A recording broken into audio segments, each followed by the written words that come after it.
Hello दोस्तों, अगर आप हमारे चैनल हॉरिबल संडे से पहली बार जुड़े हैं तो आप हमारे चैनल को सब्सक्राइब कर लीजिए, जिससे आने वाली वीडियो आप तक सबसे पहले पहुंच सके।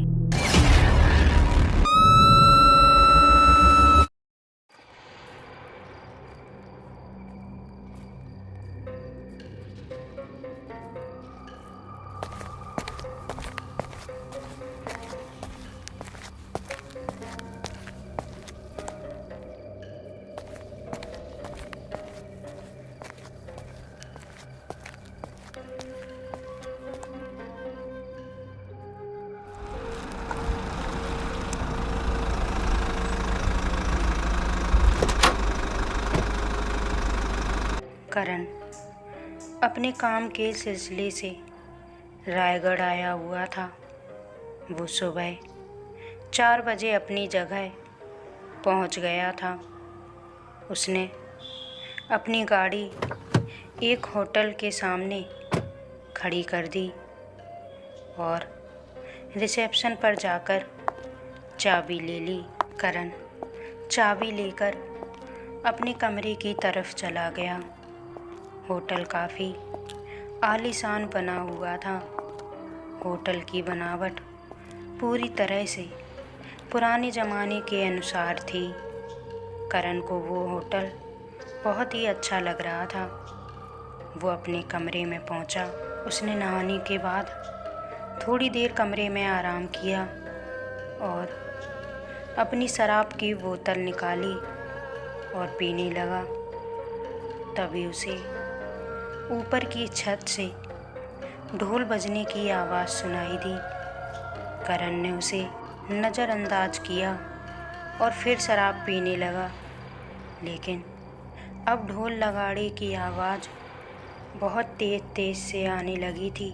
करण के कान मानो फटे जा रहे थे। तब करण उठा और अपने कमरे से बाहर आकर देखने लगा कि आखिर ये आवाज़ कहाँ से आ रही है, लेकिन बाहर कोई मौजूद नहीं था। करण ने एक बात नोटिस की जो बहुत अजीब थी। इतने बड़े होटल में सिर्फ 4-5 लोग ही ठहरे हुए थे। करण को थोड़ा अजीब लगा। तभी उसने ध्यान दिया कि ढोल की आवाज़ तो ऊपर से आ रही है। करण धीरे धीरे छत की तरफ चला। जब वहाँ पहुँचा तो दरवाजे पर तो ताला लगा था, लेकिन दरवाजे के उस पार से आ रही आवाज़ करण को बेचैन कर रही थी। तभी करण की नज़र की होल पर पड़ी। उसने उस तरफ देखना चाहा तो उस तरफ का नज़ारा देखकर वो हैरान रह गया। कोई लड़की थी जो घूम घूम कर छत पर नाच रही थी और आसपास कुछ लोग मौजूद थे। करण को लगा कि शायद उसने ज़्यादा शराब पी ली है, इसलिए उसको ये सब नज़र आ रहा है। वो चुपचाप आकर अपने कमरे में सो गया। दूसरी रात करण ने फिर शराब पी और फिर उसके साथ वही हुआ जो पहली रात हुआ था। आज भी वो लड़की छत पर नाच रही थी और आसपास लोग मौजूद थे और ढोल की आवाज़ करण के कानों को फाड़ रही थी।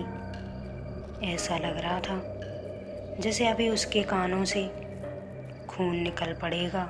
करण को होटल वालों पर बहुत गुस्सा आ रहा था कि आखिर उन्होंने मुझे इस कार्यक्रम में क्यों शामिल नहीं किया। वो सीधे नीचे रिसेप्शन पर गया और वहाँ जाकर लड़ने लगा।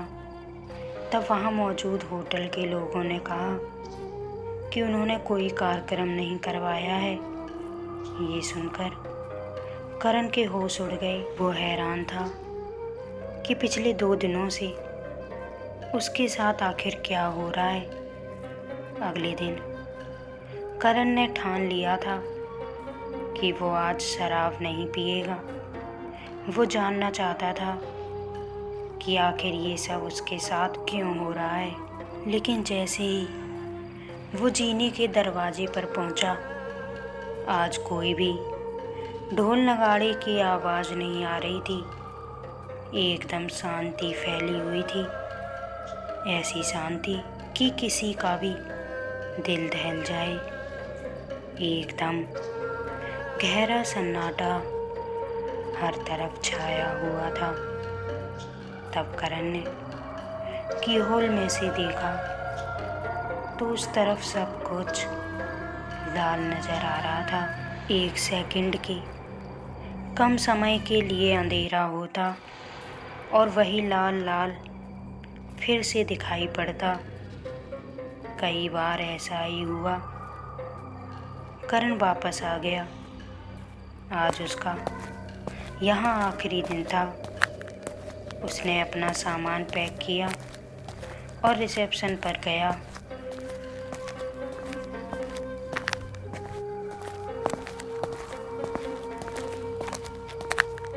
रिसेप्शन पर बैठे उस लड़के से करण ने फिर पूछा। वो लड़का करण को एकटक देखता रहा। तब तो उसने कुछ नहीं कहा। जब करण होटल के बाहर आया तो उसके साथ वो लड़का भी उसके पीछे आ गया। उसने पीछे से करण को आवाज़ लगाई और उसे रुकने को कहा। उस लड़के ने बताया कि आपने जिस लड़की को देखा है वही सच था।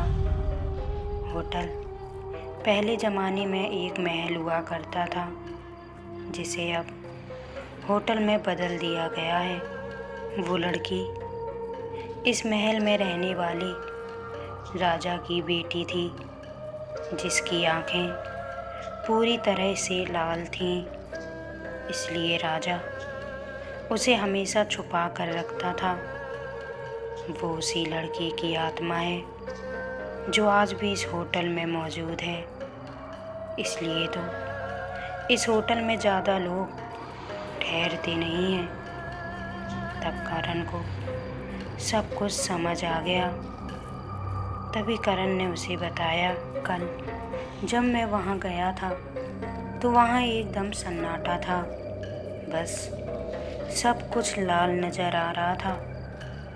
तब उस लड़के ने कहा, इसका मतलब वो लड़की आपको ही देख रही थी, क्योंकि उस लड़की की आंखें एकदम लाल थीं और आपको जो कुछ भी लाल नज़र आ रहा था वो उस लड़की की आंखें थीं।